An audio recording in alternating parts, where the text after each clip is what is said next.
Polo Bridge, a few miles southwest of Peiping.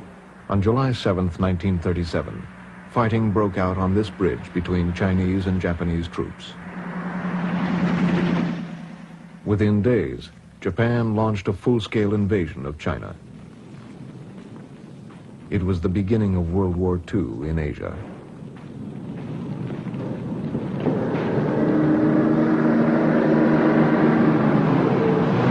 The Japanese easily overpowered united Chinese resistance. They took Beijing in days, and then Tientsin.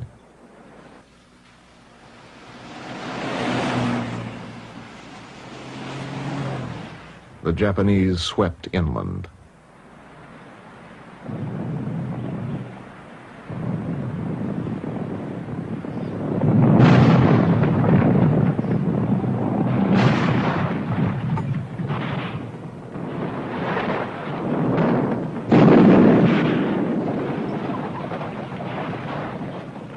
In October 1937, they arrived outside Meihua village, a few miles from these scenes.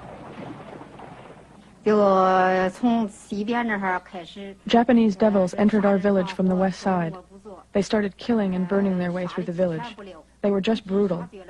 They killed 46 families and even every animal they saw. Then they got to my home. We were hiding in the cellar. Japanese devils shot into the cellar. We children all cried, "I want to get out, I want to get out." When my father got up, 3 devils stripped him to the waist and tied him up.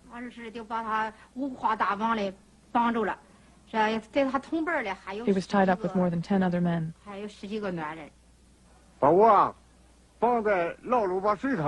I was put in the pit.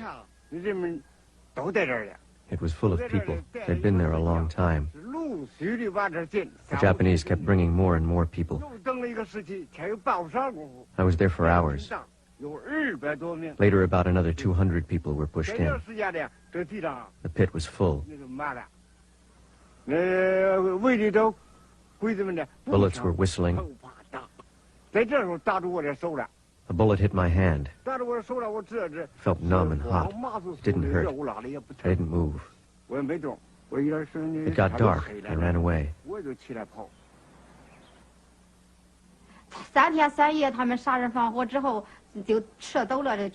The Japanese killed and burned for 3 days and nights. Then they left. My grandfather and mother started looking for my father's body. They found it in that big pit. There were bullet holes in his chest. He was killed by the Japanese devils.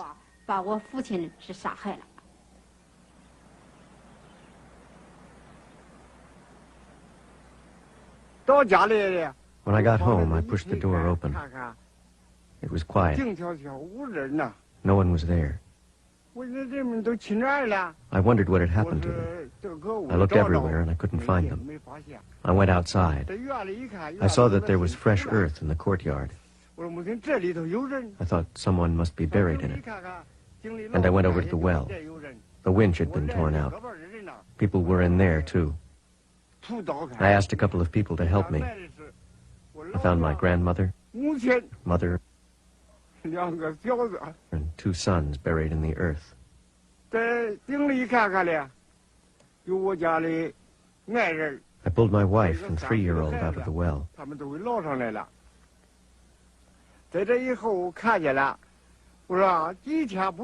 I hadn't seen them for just a few days.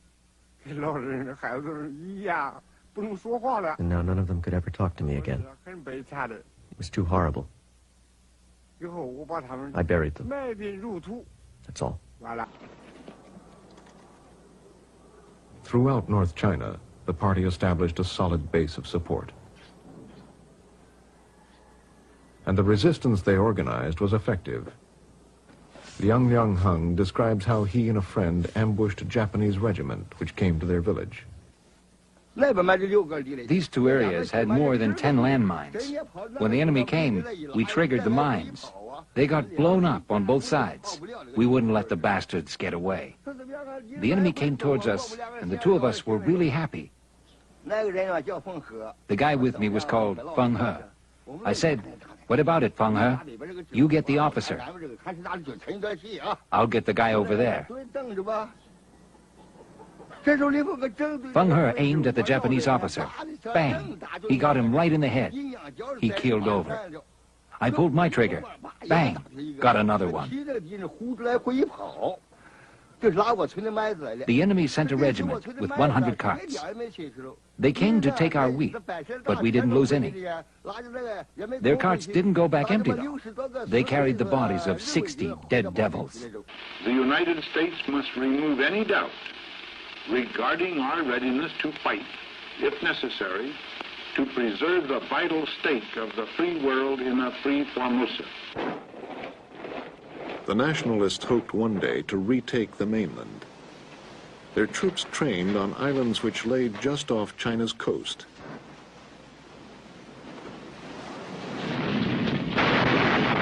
In August 1958, the communists began to shell them. President Eisenhower stood firm in his commitment to the nationalists. Mao did not want a war with the United States. After a few tense weeks, he stopped the bombardment. The crisis petered out, but it had lasting repercussions. While Khrushchev backed the Chinese communists in public, he was furious with Mao. The attack could have triggered a superpower war. In 1959, the two men met for the last time. A year later, they broke off relations. But foreign criticism did not sway Mao's government. They viewed conflict with the nationalists as a purely domestic matter.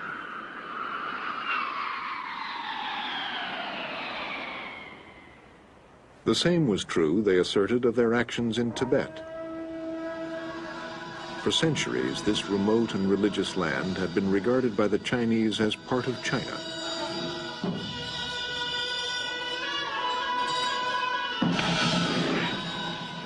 In 1950, the communists enforced their claim by taking over Tibet. In 1959, Tibetans rebelled. The People's Liberation Army crushed the revolt. As reports of atrocities and destruction reached the outside world, China's international isolation deepened.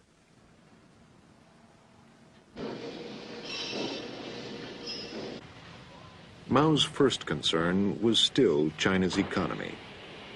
Industrial output had doubled in 5 years, but he was not satisfied. Mao Zedong always hoped to build a socialist economy in China faster than the Soviet Union. He always thought fighting the Revolutionary War was very difficult. There must be a way to speed up agricultural or industrial production.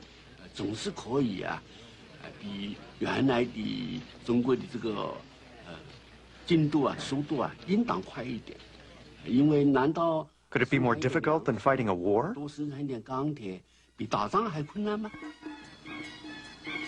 In 1958, Mao launched his most ambitious campaign to date, the Great Leap Forward. His goal was to make China the industrial equal of Western nations in just 15 years. His method was to mobilize the entire country to work day and night by promising a better future.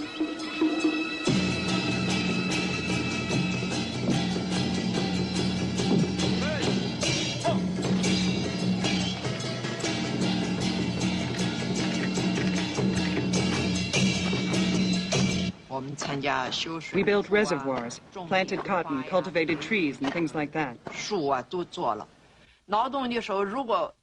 When we worked, we had a slogan. Catch the stars and moon. We had to work when the stars and moon were out. We had breakfast very early and came home very late. So we worked all day long. We were so enthusiastic. To make work exciting, flags flew high in the fields and loudspeakers squealed. People shouted slogans one after another.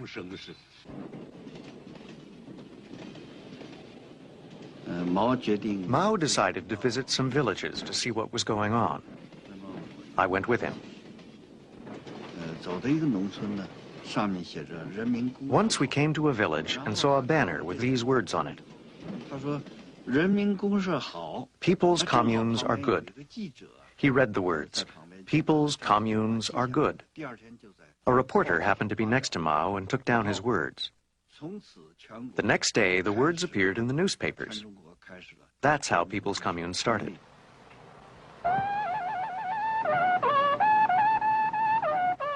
Mao's word was so powerful that almost overnight, people's communes sprang up across China. A commune encompassed many villages with thousands of families. Each day was strictly regimented, and family life was virtually abolished. Children were placed in communal nurseries while their parents worked around the clock. People ate in the fields or in communal dining halls. To increase industrial output, communes were ordered to make steel. The slogan was, to overtake England and catch up with America. The idea was that if everybody worked hard and everywhere in the country people refined steel, then we would catch up very soon. People collected walks, pots, bed frames, and tools, anything made of iron or steel. They built small furnaces to melt them. The biggest challenge was to keep the furnaces fueled. We burned tables, chairs, window frames. And finally, we even opened old coffins and used the wood. They really stank. We kept the fires burning day and night. And for convenience, we built work sheds close to the furnaces. One day I worked very late and I was totally exhausted. We had separate sheds for men and women. But I was so tired I couldn't tell the difference. I just walked into a shed, lay down, and fell asleep. When I woke the next morning, I found I was in the men's shed. Of course, it was all right. Nobody cared. All we cared about was making as much steel as we could. At night, you could see many furnaces along the railroad. Fire shot out of the furnaces. This made people excited. China was going through a great change. China was becoming a very rich and strong country.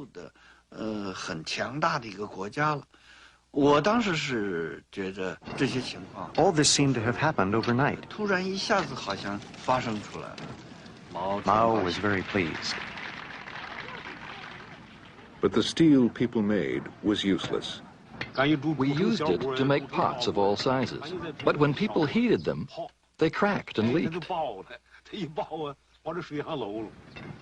If only we had the equipment to make good steel, but we didn't. We only had people. Our methods were very primitive. Of course we didn't make good steel.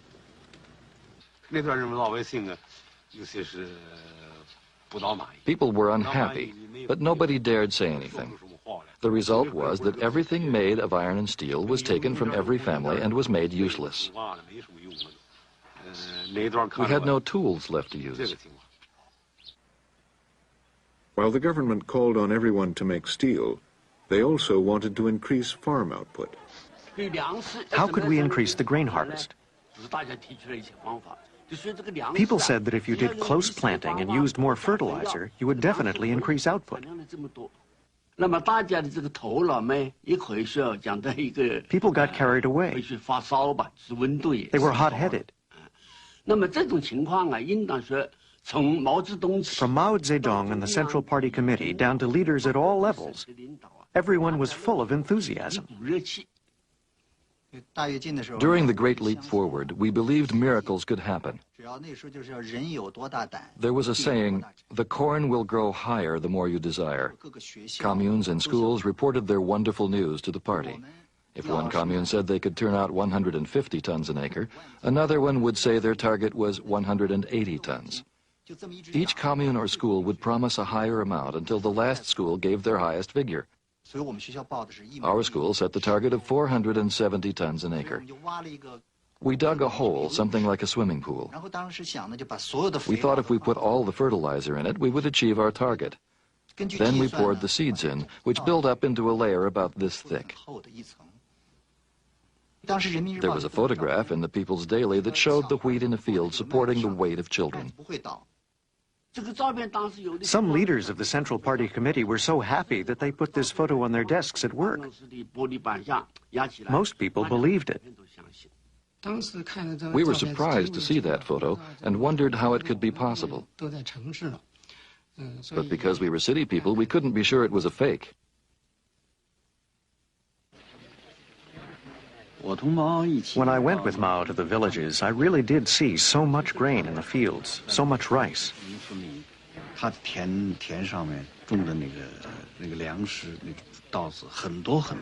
The yields were so high. At the time, I thought everything was true. After the anti-rightist campaign, few dared to ask questions. Only one teacher spoke out. How thick would the wheat be if we did produce 470 tons? Immediately, he was accused of being a rightist and not believing in the party. Later, I learned it was all fake. The peasants were putting on a show for us. They moved grain from other places and put it all in one field. It was all a show for Mao. Under pressure to produce more, to launch satellites to heaven, as it was called, party officials inflated production figures. An ominous cycle began as the state took more and more grain based on false figures, leaving the peasants with nothing to eat. For example, the output was 5 tons of grain, but 10 tons were reported. Then the state would collect grain based on 10 tons. Our commune committee calculated that our yield was 1,800 pounds an acre. It didn't qualify us to go up to heaven. But the deputy had an idea. He added the melons, fruits, pears, peaches, turnips, and vegetables to the grain, counting them as grain output. So the yield became 2,600 pounds per acre. Now we were qualified to go up to heaven. The commune committee did not want to calculate this way. It was cheating. But those people were higher up. What could we do?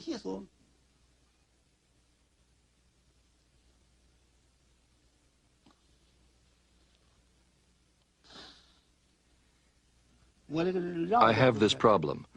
I get emotional very easily.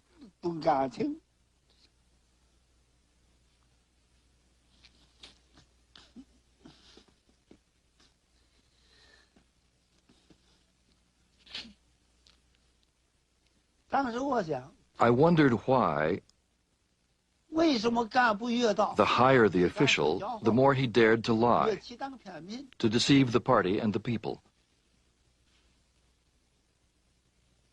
Jiang Hongbin, the financial secretary, was horrified when he heard such an enormous figure. He said, "Are you letting people eat? This is sheer absurdity." Party officials ignored the protests and continued to submit the inflated figures. The state took the grain accordingly. It was sent to feed the cities, repay Soviet debts, or left to rot in warehouses. Peasants across China were beginning to starve. Anhui was one of the 4 provinces worst hit.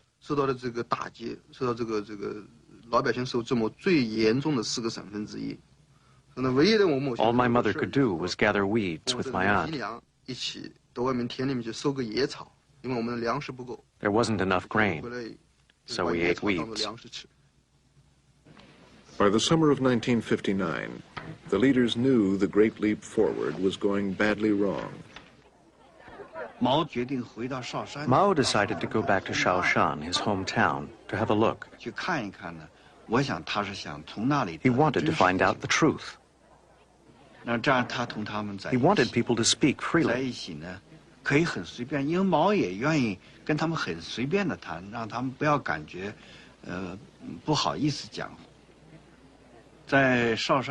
think that when he was in Shaoshan, he found that there really were problems in the Great Leap Forward.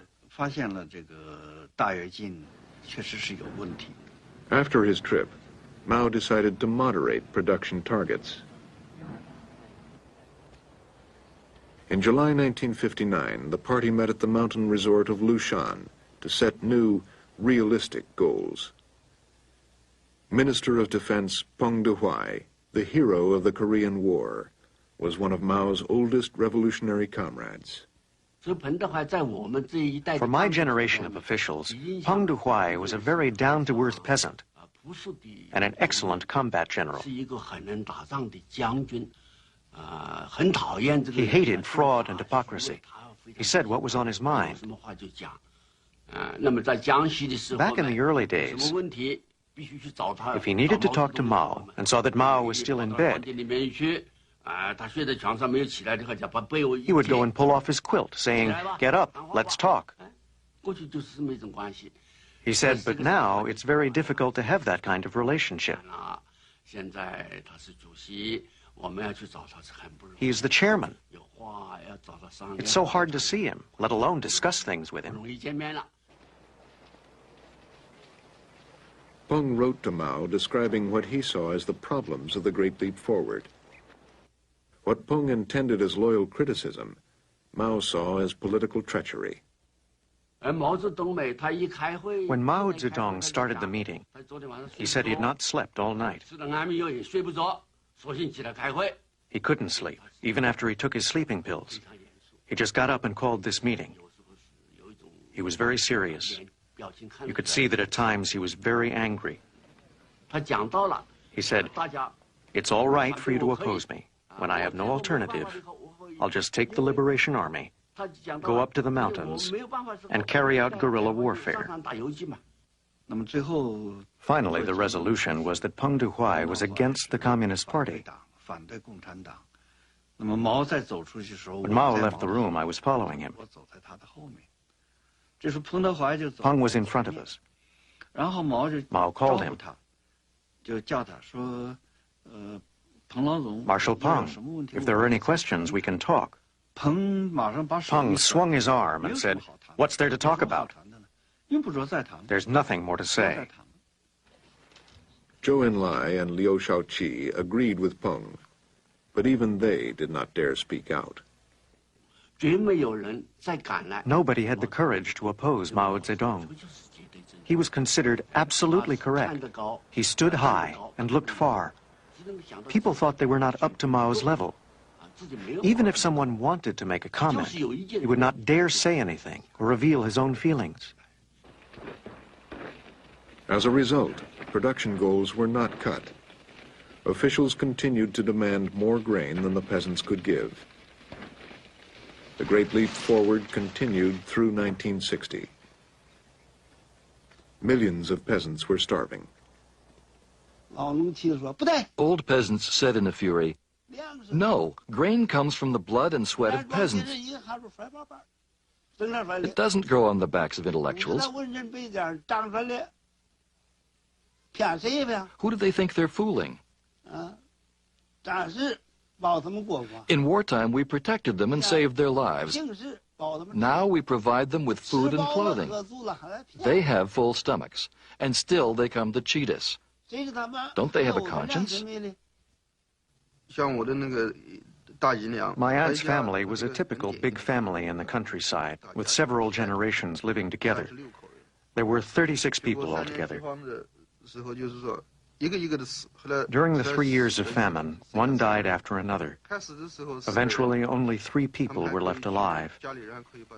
At first, when someone died, they would take the body and bury it. Later, they didn't have the strength to take the bodies out. They could only look at them. They watched the bodies being eaten by rats and their eyeballs dug out.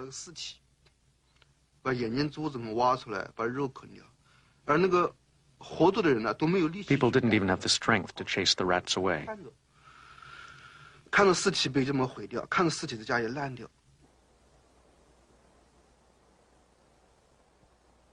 The famine was very severe and widespread, but newspapers did not report it at all.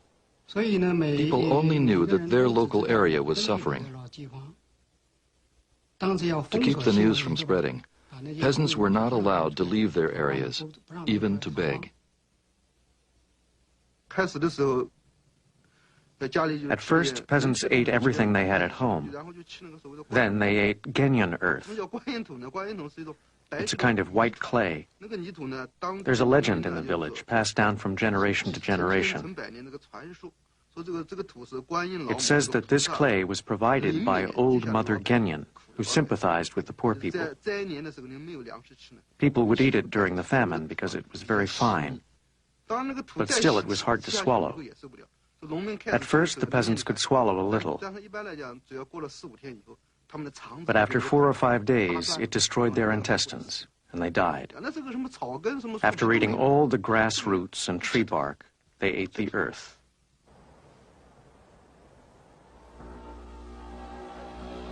The famine lasted 3 years.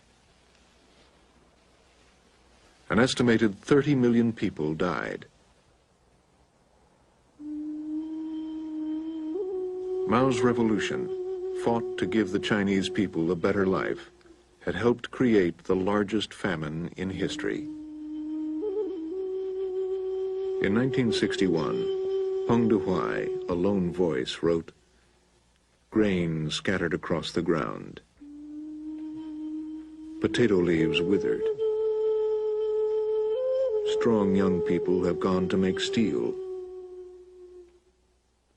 Only children and old women reap the crops. How will they eat next year? Please, think of the people."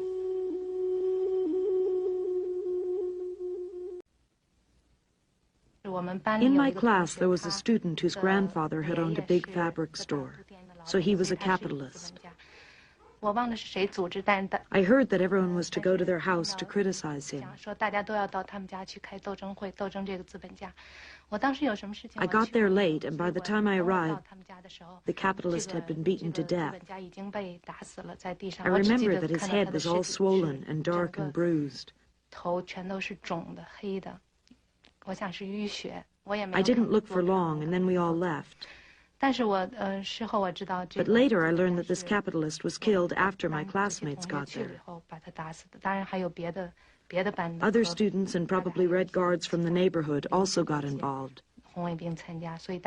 All those people beat him to death, including his own granddaughter, my classmate. I didn't think much about it then because this kind of thing happened a lot. But years later, I thought about it many times, and I wanted to find an answer. The question was very difficult. It was, if I had not arrived late, what would I have done? Would I have beaten him? He was a capitalist, but at the same time, he was a man, an old man. I have never been able to answer this question. I was a little disgusted with the cult of Mao, and I said a few things. Lin Biao had said every sentence Chairman Mao said was the truth.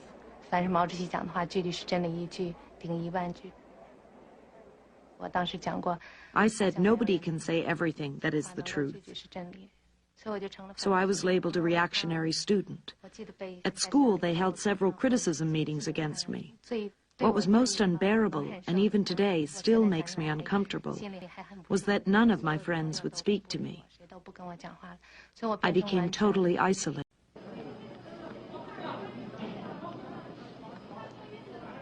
At the end of 1968, Mao started a campaign to have city youth, former Red Guards and rebels, re-educated by the peasants. Millions of families were wrenched apart as young people were sent to spend years in China's most remote regions.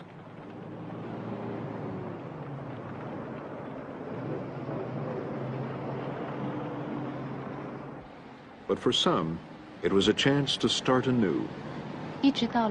After we got onto the tractor, one of the students asked me something. I remember that as soon as she opened her mouth, I cried because it had been a very, very long time since anyone had spoken to me.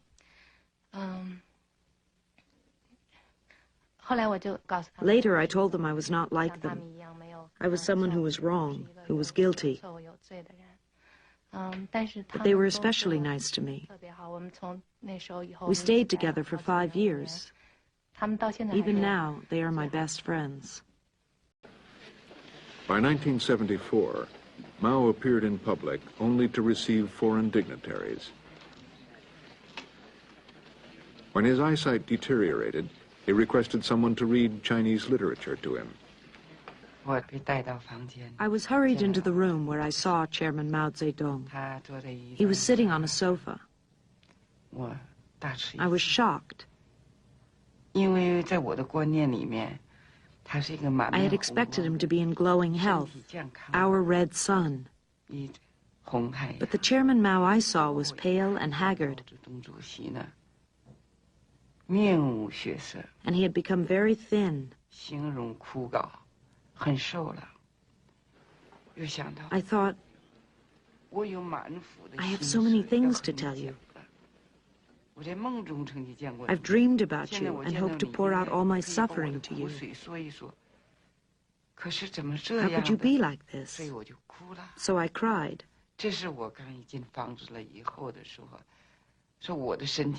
I must have looked ridiculous. With this old man in front of me. The grandeur and brilliance of the Mao I had imagined totally disappeared. Mao's vision of the path to communism had been one of continual revolution. He had interrupted periods of growth and calm with one turbulent political campaign after another. In the last decade of his rule, he had launched the Cultural Revolution and brought China to disaster. Mao's most fanatic supporters, millions of teenage Red Guards, followed his orders to attack their teachers, intellectuals, Communist Party officials, even their own families. Few escaped the violence.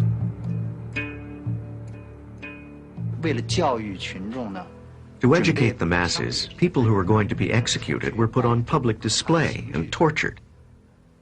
It felt like a ritual sacrifice. You were the goat put on the altar. I was the main target, and my father and brother were brought to watch. I could hear people shouting, "Shoot him." The pain from seeing my father below was deeper than any physical pain I suffered. During this period, Mao's wife, Jiang Qing, and 3 of her colleagues, later called the Gang of Four, gained great power.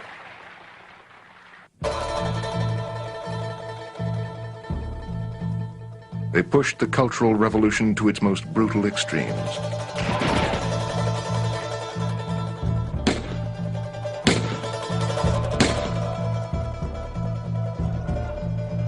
When Mao saw that China was on the brink of civil war, he turned on the Red Guards. He ordered them to leave their homes in the cities and move to the countryside to be educated by the peasants.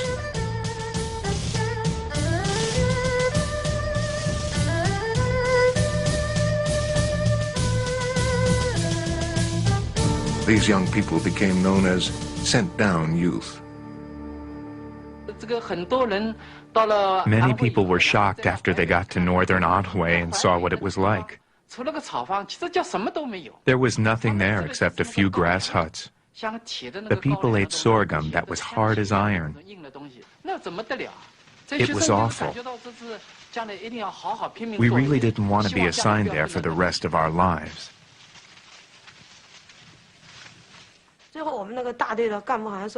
Once a brigade official said to me, "Both you and your sister are staying here.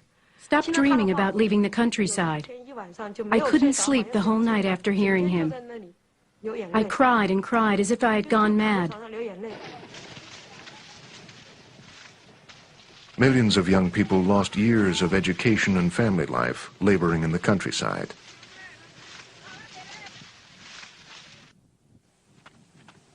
By the time of Mao's death, many were relieved.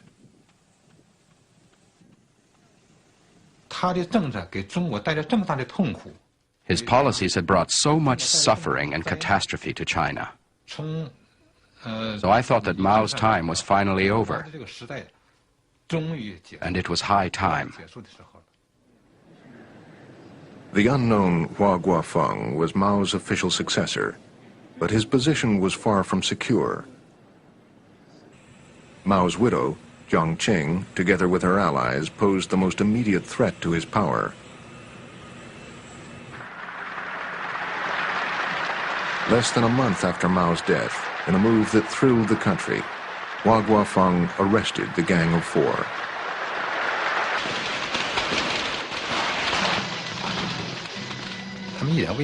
People hated them very much. It was only because they had Mao's favor and protection that they reached such high positions. After Mao's death, they lost power. There is a saying in Chinese, when the big tree falls down, all the monkeys run away.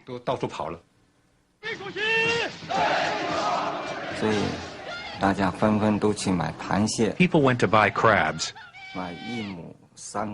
They bought one female crab, which symbolized Jiang Qing, and 3 male ones, which symbolized the rest of the Gang of Four.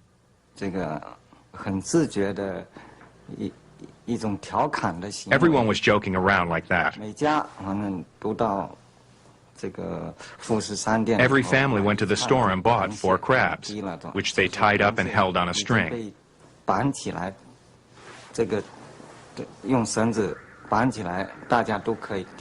They would wave the crabs at friends to say hello. And then they took the crabs home and cooked them. We Chinese called this our second liberation. Everyone was really happy about it.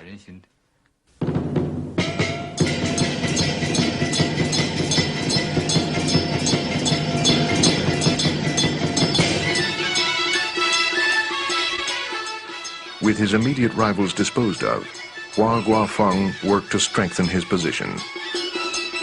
I saw Hua Guofeng several times at meetings. The impression he gave me was that he was doing his best to imitate Mao Zedong, like the way he walked and the way he talked.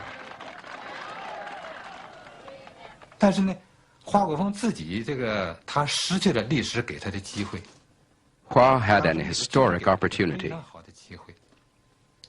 but unfortunately he didn't seize it.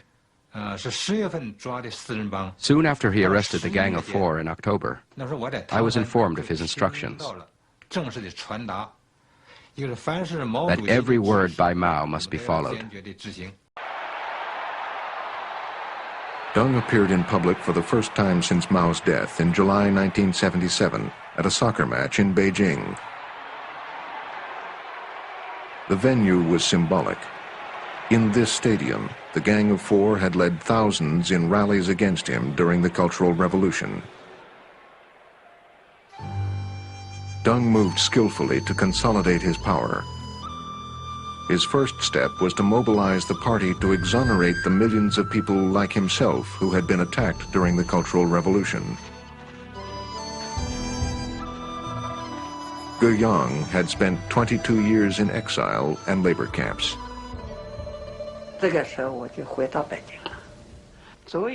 When I returned to Beijing, they told us the charges had been made in error.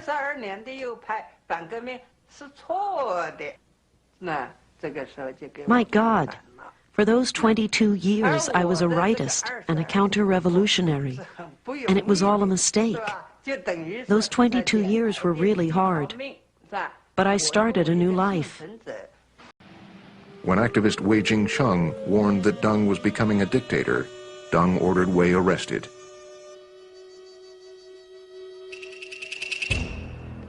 In a show trial lasting just one day, Wei was accused of counter-revolution. His outspokenness earned him Deng's personal enmity and a harsh sentence of 15 years in prison.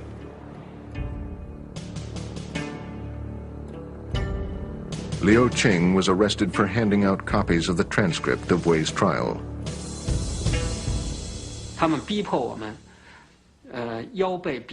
They forced us to sit up straight on small stools. Only after hours in the same position were we allowed to stand up and quickly go to the bathroom.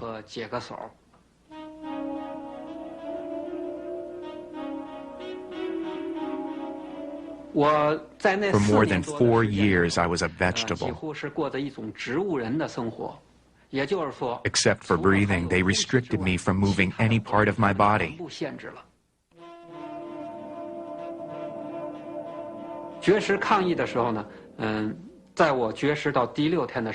So I decided to go on a hunger strike. On the 6th day, they force-fed me. They strapped me to a chair while more than 10 people held me down.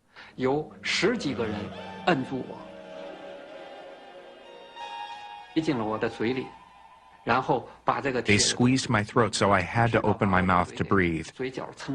Then they twisted an iron thing into my mouth. It split the corners of my mouth open. Then they used pincers to pull my tongue forward and forced a tube down my throat. They stuffed liquid food into the tube. Food, water, and blood mixed together and went into my stomach. After I had been through all that, I understood the Communist Party better. I wanted to die before, but after this I felt I must survive, to let the world know what had happened. We walked to Tiananmen, where it was a sea of people.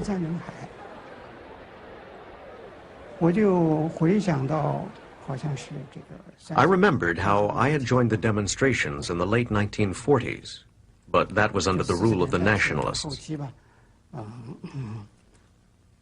The slogan we shouted back then was, "We want freedom and democracy."